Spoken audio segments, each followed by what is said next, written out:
friends. Welcome to Frank Talk with Ibinabo Abam. In our world today, raising children has become very challenging. Many issues arise in different homes, and the process of dealing with such issues have become challenging in some homes. Issues of child molestation, parental modes of correction, parents playing favoritisms amongst their children, academic challenges, and lots more. In this discussion, we will be hearing from children to know their opinions on these challenges. With me here today are some of my friends to discuss this. On my far left, I have Malvin Birch, Chizzy Ikechukwu. Children Marek here, Angel Ajayi. and my name is Ibinabo Abam. Stay tuned. Let's talk about child molestation.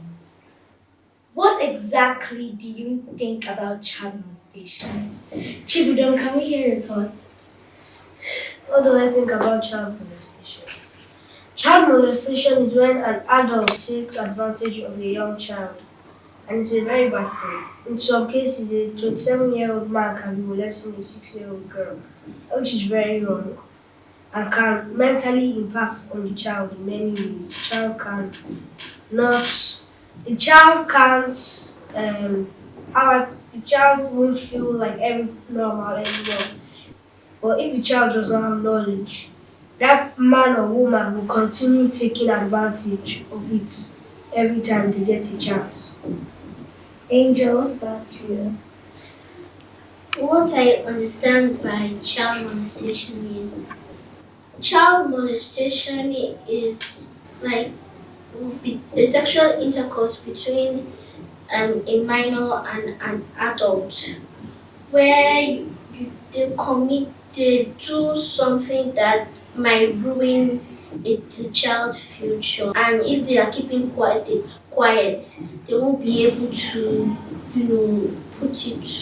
tell an adult, and that person, the adult will tell you either if you tell anyone I'll kill you, or if you tell anyone I will kill your family or your loved ones. Chizzy, what about you? Child molestation or child abuse could be a form of when an adult or an adolescent treats a child in a wrong manner, or when he or she forces the child into doing sexual activities. Example, it could be a man calling a girl to rape her, or a man like indulging in sexual activities with a girl.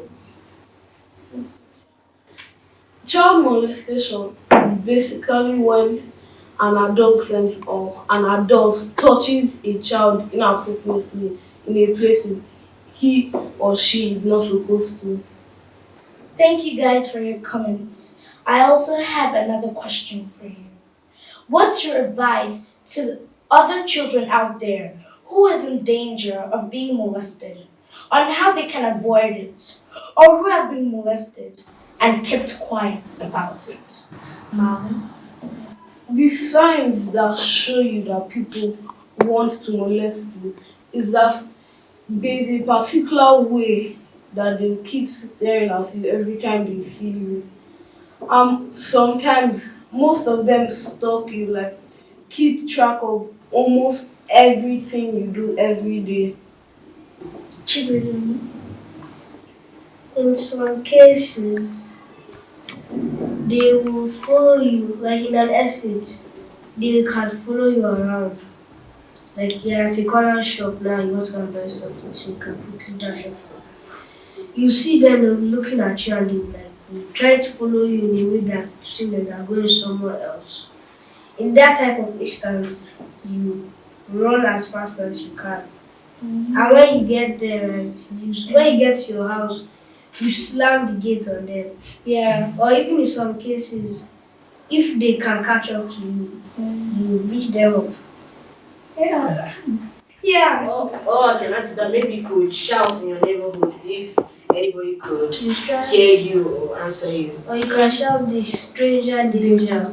Oh, that's why it's good to get familiar with your neighborhood and everybody around it. Yeah. Angel. So if you want to like know when someone wants to molest you, the way they like come close to you, the way they touch you wrongly, uncomfortably, and you are not okay with that. So that's Yeah, thank you. And also, child molestation, it could be anyone that could molest you. It could be your teacher, it could be your close uncle, it could be your aunt, it could be anyone close to you or far away from you. It could be your father, your teacher. It could be anyone. Speak out. Talk to someone about it. If it's your father, talk to your grandparents. If it's your mother, talk to your grandparents. Just speak out. Tell someone about it. If you want to report to proper authority. Do not report to your junior ones because in some ways that's very wrong because they cannot help you. And also watch out for if you have any younger siblings, watch out for them. And also watch out for your friends too. Can I say something? Yeah. So what if in some instances your parents then molest you? Then your uncle and aunt are absent and you're not living with your grandparents. Who will tell you? Or if your neighbors aren't there. if your parents molest you first, if you have a phone or if your parents use a phone, you can use your parents' phone to call your grandparents and tell your grandparents about it.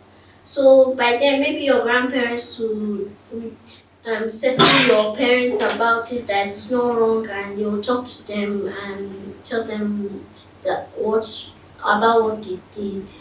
In an agency, they solve cases of child molestation. Like for example, if you have somebody that has molested you, you can report to them and they lock the person for good. Like I said before, child molestation is wrong, and we need to work towards it to stop it for the future of our children. We'll be right back. Welcome back. It's still Frank Talk with Ibinabo Abam. And we'll be talking about parental mode of correction. Sometimes, as children, we mess up and we do some things that our parents don't like and we end up getting punished. But we'll be talking about how our parents correct us with our new sets. We still have Malvin and Chibidon with us, but I have two more people joining us. On my left, I have Shawnee Kitchen and Michelle Birch. and we'll be talking about parental mode of correction. What's your take on parental mode of correction? Well, my take it could be beating or talking to them.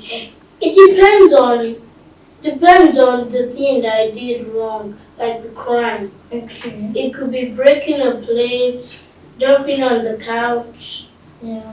and so on. But what mostly they do is most on beating. That's what I know of parental mode of correction. Yeah. Right? Mitchell? Well, in my house, it depends on what crime commits. If you break something, it's a beating. Mm-hmm. And if you insult, it's scolding. So they beat you too? Yes. Well, just like in my house, if you mess up, they beat you up. What about you, Chibudon? Honestly, if you break if you break something, you don't get alone easily. It's either my mom will leave you alone and she will not talk to you, which is actually painful. Mm-hmm. If it's my dad, he will scold you to eternity. What about you? Just like what Michelle said. Okay, let me chip in this to our viewers. Marvin and Michelle are actually twins. In our house, my mom does not really care if you break any place. It's my dad that will beat you.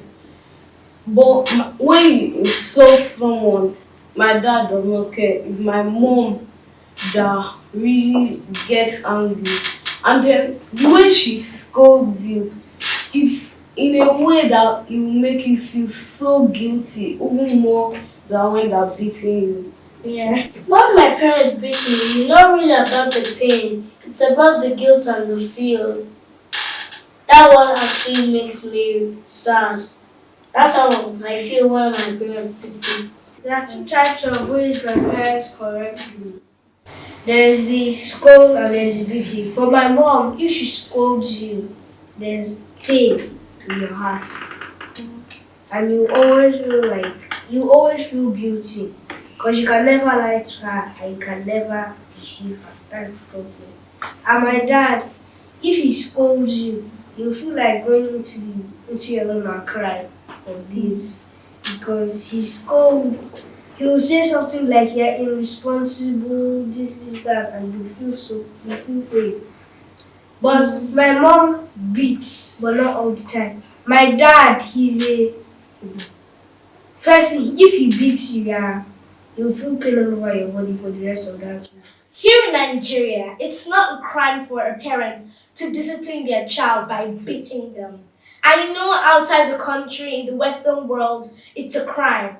But in Nigeria, our parents and their parents have gone through it. That doesn't mean we shouldn't go through it. We are not exempted. But I want to ask, what's your take on your parents beating you? My take on it is that they are just trying to correct you, simple as that. Yeah. They won't be with you forever to keep scolding. One day, you two will grow up and you will now start realizing why those things that you did when you were small were bad. Mm-hmm.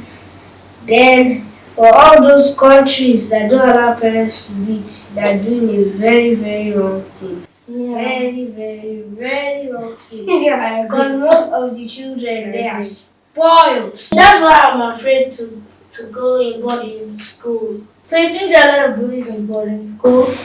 Yeah.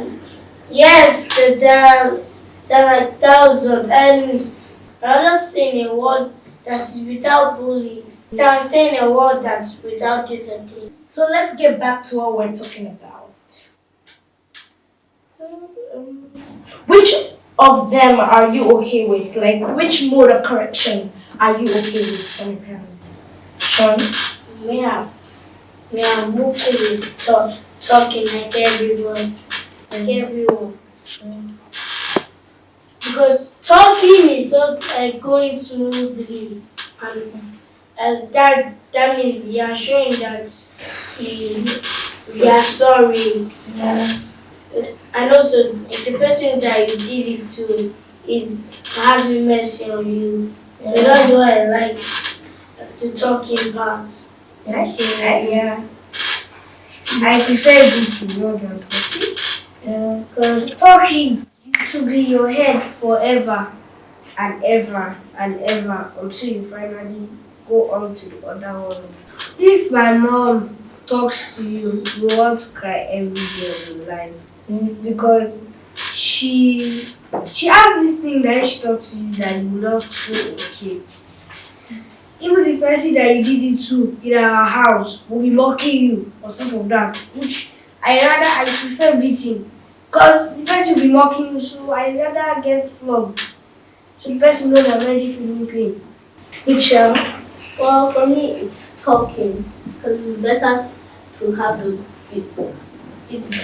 it's worse to have the beating than the talking. Yeah. Now, I prefer beating because beating is not last forever, but the guilt of when your parents talk to you will last a lifetime. Yeah. So what's your advice to children out there who feel bad because they're beaten by their parents? And I think what they don't get you, they're trying to save you from what they're going to be in the future. Yes. Like, what if they don't correct you? You might be a thief in the future. Yes. So then they're trying to do it from stopping you from being another thing. Yeah. They're trying to correct you because later in the future you might stop all this bad stuff and do a good thing, and then somebody might bring up all the bad stuff you have been doing on the internet, and then they'll now like imagine you're the president and something you are doing in the past that people were taking pictures of and stuff like that. You now bring it up. People now think like, what is this president we're having? Like he's so bad and something stuff like that. So they'll now like remove him and stuff like that, and another person will become president. Yeah, that's true. They just love. They just want to love you. But that is the way they tell you they love you to me. Because the pain, that's the way they tell you they love you to save you from being like all those criminals in the future. They want you to be a law-abiding citizen in the future. They don't want you to be a person walking on the road looking to kill someone or do something wrong. Yeah. Well, your parents are doing it because they love you so much, so that you not repeat that bad thing that you did. Yeah. Even the Bible says, train up a child in the way he should go, and when he grows old, he will not depart from it. Our parents are doing this because even God said that it's a sin not to discipline your children. It's in the Bible because, like, in Eli's children, which are Hophni and Phinehas, Eli did not discipline them. That's why it was a sin. Eli committed a sin. Even if he was the high priest, he still committed a sin because he did not train his children properly. And also, our parents love us. That's why they are training us this way. That's why they are disciplining us so that we should grow up to obey the law. Thank you guys for your comments and your contributions. And to viewers out there, to children out there, your parents' mode of correction that you don't like doesn't mean your parents hate you. They want the best for you and they love you. We'll be right back. Welcome back to Frank Talk with Ibinabo Abam. Cheesy's here with us, but there are new people joining, some of my friends joining us. At my left hand I have Shimuri Adeshino. Tamilana Charles Abba. Timilene Additional. And as you know, Chizi Ikechukwu. Yeah.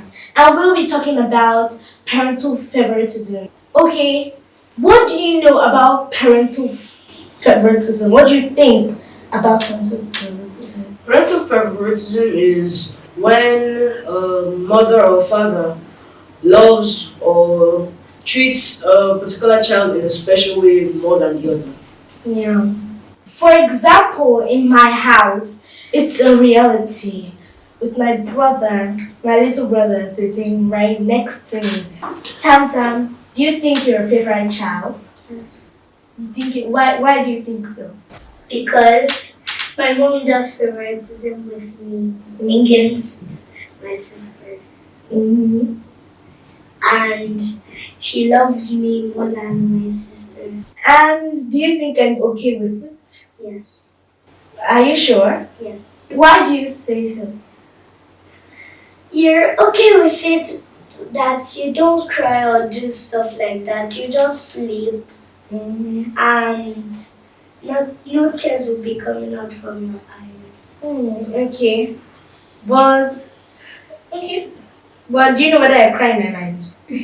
And anyways, I'm daddy's little princess, so I always have daddy to run back to. Next, house chores. So who does house chores? I see you all do house chores. Timley, what do you think about house chores? Like me, sometimes I clean the house, I mop the floors, I take care of the dining chairs and the dining tables and all that. Yeah.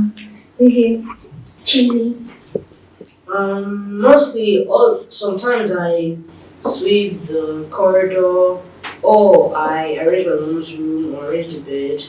Most of the time, maybe I can sweep the parlor. Our next conversation will center around schoolwork. Who likes doing schoolwork? Sometimes Sometimes when my teacher gives me homework, I get home, remove my school uniform, have my bath, eat my food, and do my homework. Anyone I don't understand, I'll maybe ask my uncle, my auntie, my brothers, my mom, or either my dad. They will help me get my homework. And sometimes I do it myself and I give my mom to cross check it for me so I don't fail. So what I feel about homework is they are used to help a child learn more. Mm-hmm. So basically, what homework do for me is that in case I don't have anything to do at home, I can have something to do or work on. So subjects at school. Let's talk about subjects at school. Like for me, my least favorite subject is math. And I don't understand why is math so complicated?